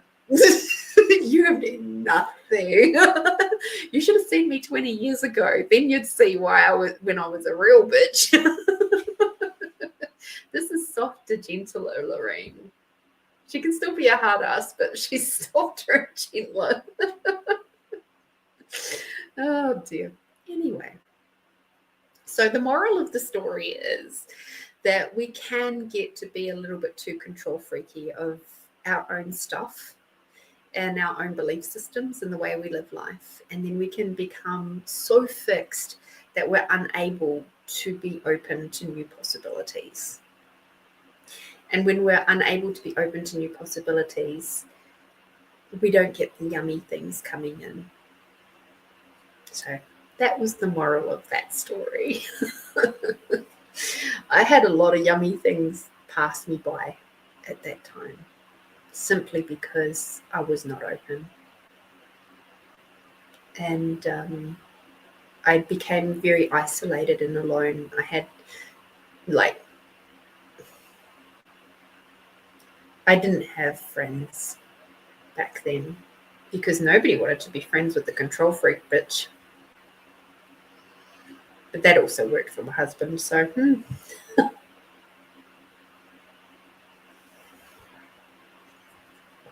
Anyway, that's enough story time. So I have had a little bit of an inspiration for tonight's meditation, and that happened while I was listening to my playlist that I listen to each time I come to do this show. And the song that is the inspiration, I won't play it on here just because, you get YouTube can be a bit funny about that. Let me just bring it up. But if you want to listen to it, it is called I Have Been 1,000 Different Women, and is by Emery Hall from the album Made of Rivers. And what it's talking about there is making peace with all the versions of yourself that have been in existence. So I would like tonight to pay homage to all the versions of ourselves that we have had in this lifetime. For my 46, coming up 47 years, there have been so many versions of me, especially once I hit into my heavy healing journey.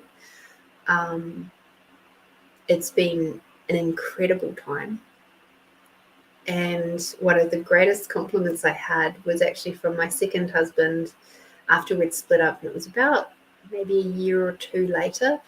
And we were having coffee, and he said, because we bumped into each other at the supermarket, and he said to me at that time, "You're nothing like what you were when we were married, when we were together." And I said, "Thank you. That's like the most kindest thing you could have said to me," because I didn't like my version of me back then.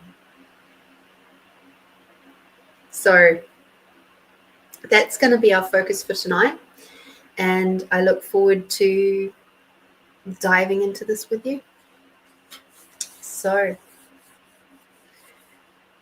just going to have another little drink of water.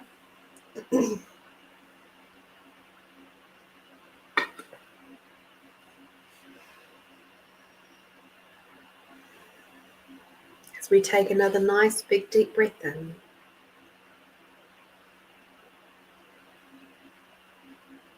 And breathing out nice and slowly and deeply. Breathing in, bringing Mother Earth energy all the way up through your body.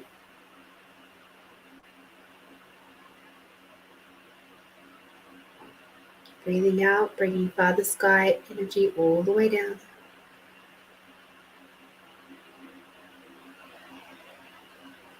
Bringing Mother Earth and the unconditional love all the way up.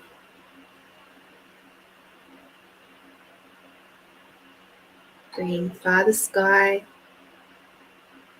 Bringing Father Sky and the gratitude for everything and everyone all the way down.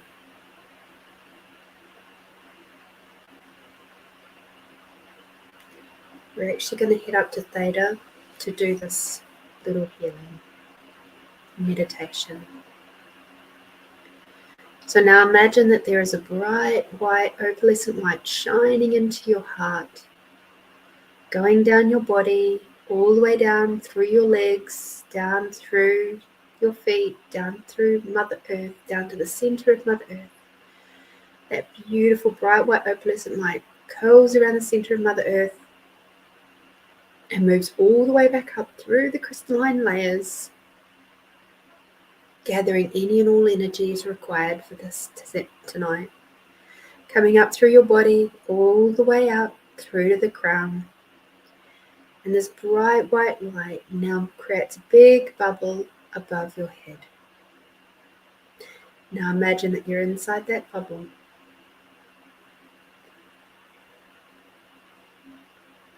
And now that bubble is going to float up higher and higher,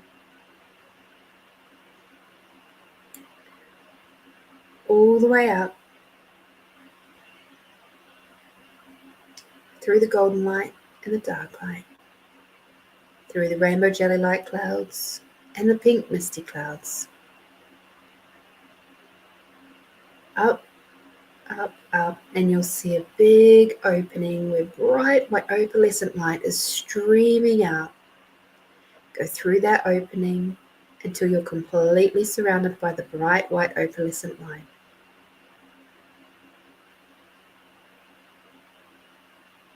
And as you're surrounded by that bright white opalescent light, it might feel like you're standing underneath the sun, and the sun's warm rays of unconditional love are shining down all over you.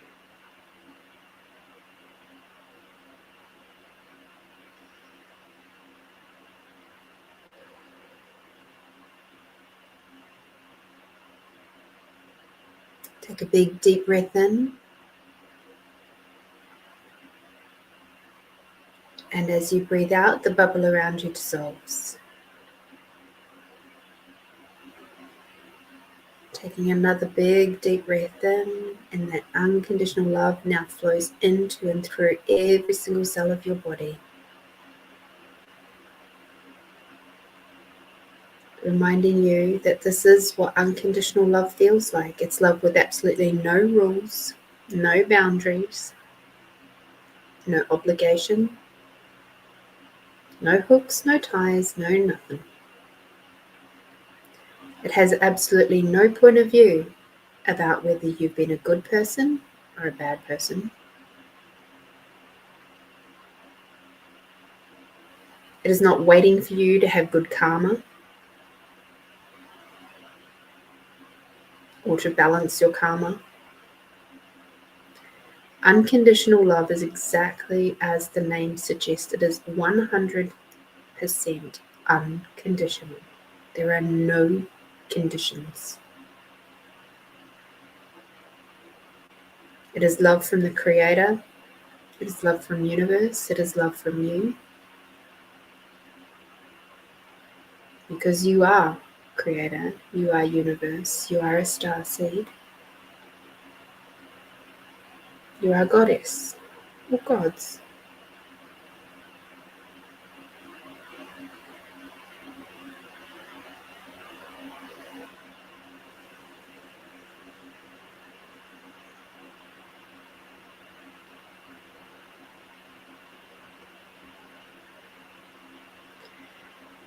And now as you look up along the seventh plane, your beautiful seventh plane of theta, I invite you to visualize all the different versions of you. From the teeny tiny child version, that lovely inner child version who might be angry or sad or scared, through to the introverted teenager or extroverted teenager or whatever type of teenager, through to the first love version of yourself and the first heartbreak version of yourself.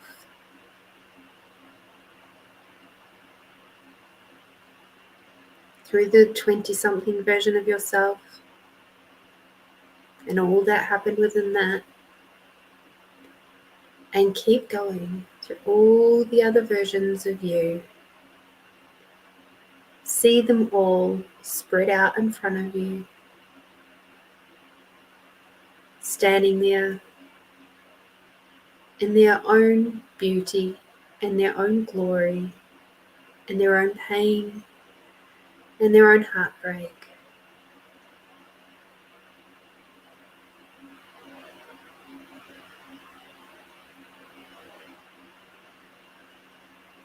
The skinny versions of yourself and the fat versions of yourself. the healthy and the not so healthy versions of yourself. The versions where you are still learning and the versions where you feel like you've done a lot already.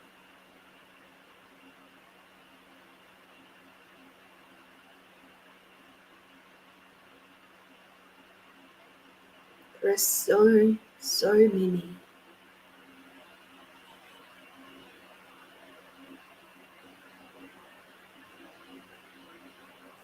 And as you gaze into the eyes of all of these versions of yourself, see the beauty in your eyes.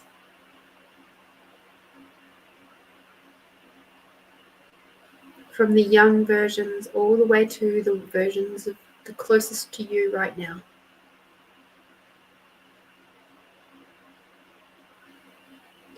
And right at the very end, I'd like you to place a mirror, a dress mirror, a stand on its own full-length mirror. And in that mirror, you see the you that is now, the version of you that is now. So you see that as well as all the other versions of you.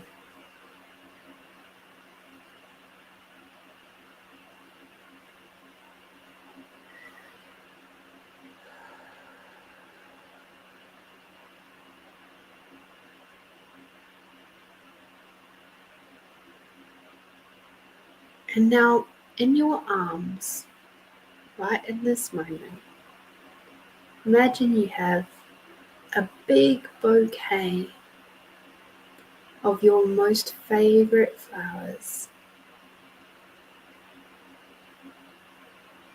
These flowers are infused with unconditional love. The opalescent light is shimmering off of these flowers.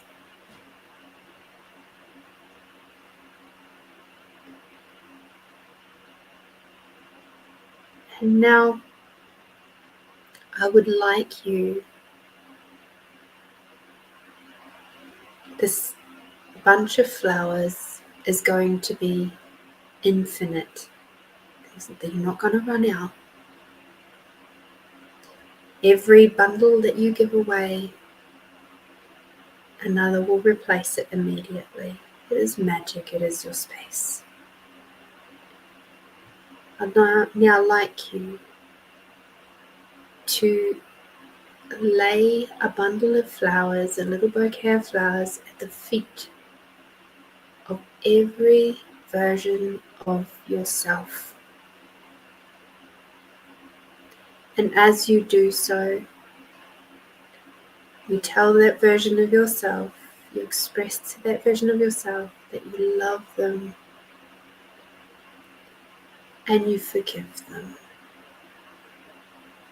If that is what they require to hear, whatever it is that version requires to hear from you, to soothe their soul, to soothe their heart, to soothe your heart. It is with honor and respect and love that each little bundle of flowers you lay at their feet.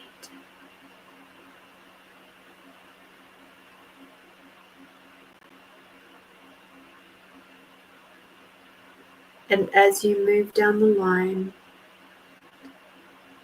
being humble in your gratitude for every single version of you, right down to the little baby version of you.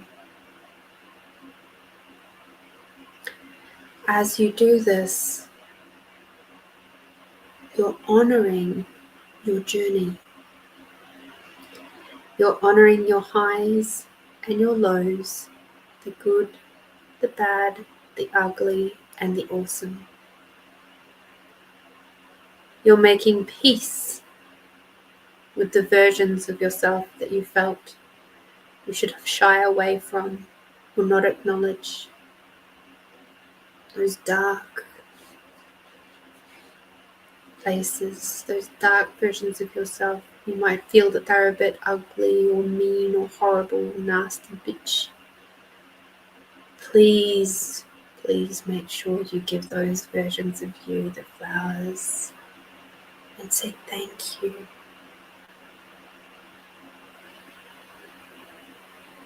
Thank you for helping to protect my heart, my home, my family, whatever it was, the reason for that particular version of you coming to life at that point in time.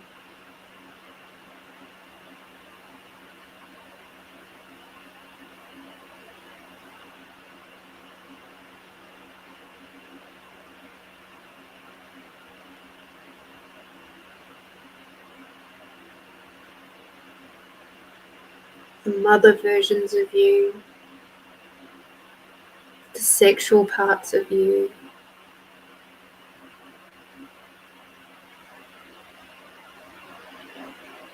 the abused versions of you, the abuser parts of you. Every single one. Acknowledge them and thank them. Because every single one of those has helped to create this beautiful goddess which is standing before us today.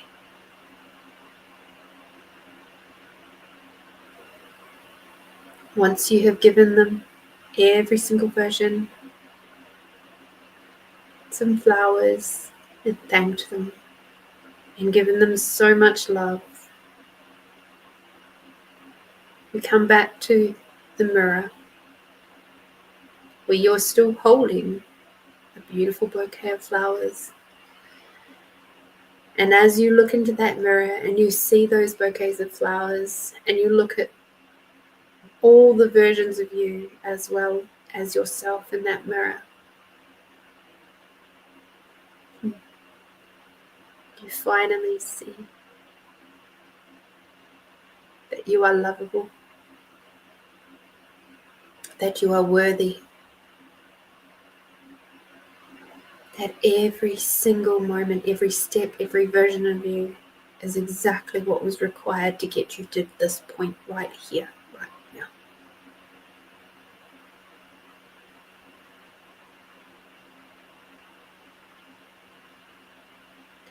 And now I'd like you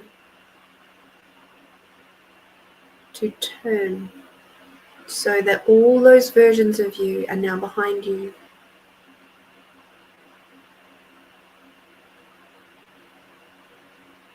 And I'd like you to now imagine that they are all bundled together like a little crowd. The mirror has disappeared now.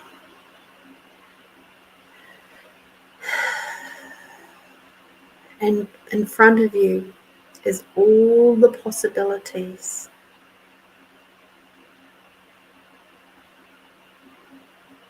that are open to you because all those versions behind you. And as all those versions behind you come together as a group, you fall backwards and they lift you up higher and higher and higher, and they sing your praises and they laugh with you and they love you, and they are your personal cheer team. They are the team that is helping to lift you up, to help mold you and move you forward. And as they do a big 1, 2, 3, and you are lifted and propelled up and forward into your life, into your new space of possibilities. And they are so happy. All those versions of you are so happy to see you flying, to see you succeeding, to see you have all the confidence and prosperity and abundance that you could ever even imagine, beyond your wildest imaginings. They are so proud of you for who you are right now in this very second, and who you will continue to become moving forward.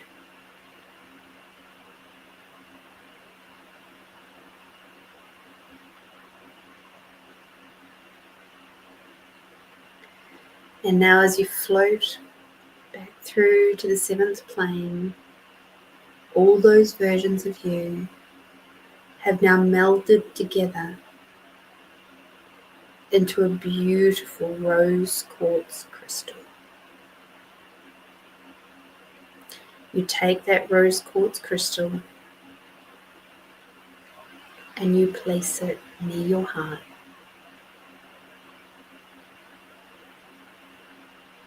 So you will be reminded ever and always that you are loved, totally, utterly, and completely, and that you are integrated all those beautiful versions of you into your heart.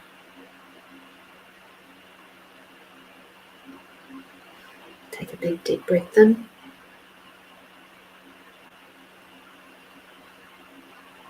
And breathing out.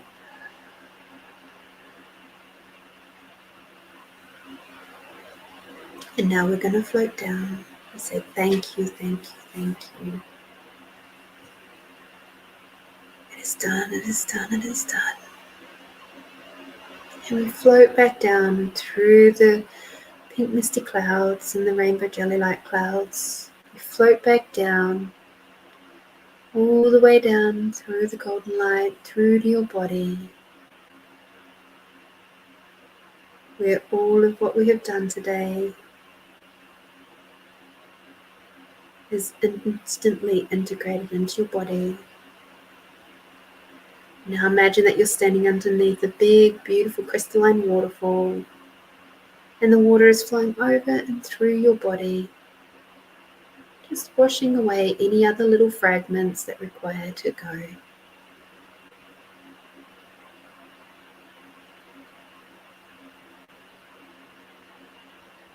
And now stepping out onto the big warm river rock where you feel Mother Earth energy underneath your feet. That lovely warm energy. Taking a big deep breath in, bring Mother Earth all the way up through your body. Breathing out, bringing Father Sky energy all the way down. Bring Mother Earth and the unconditional love all the way up. Finally, bring Father Sky and the gratitude for everything and everyone all the way down. So thank you. Feel free to open your eyes whenever you're ready. Thank you, thank you, thank you. Thank you for being here. Please feel free to have a drink of water now. Whenever you do healing work, body really requires water, perhaps a little bit of salt. So enjoy this integration process and the peace you can now feel from no longer needing to resist and react to all the different versions of you.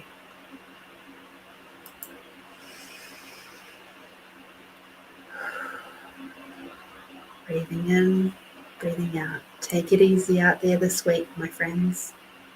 Please get out there, do something tasty for yourself. And until I see you next Friday, be bold, be brave, be you, my beautiful friends. And I'll see you very soon. Bye-bye.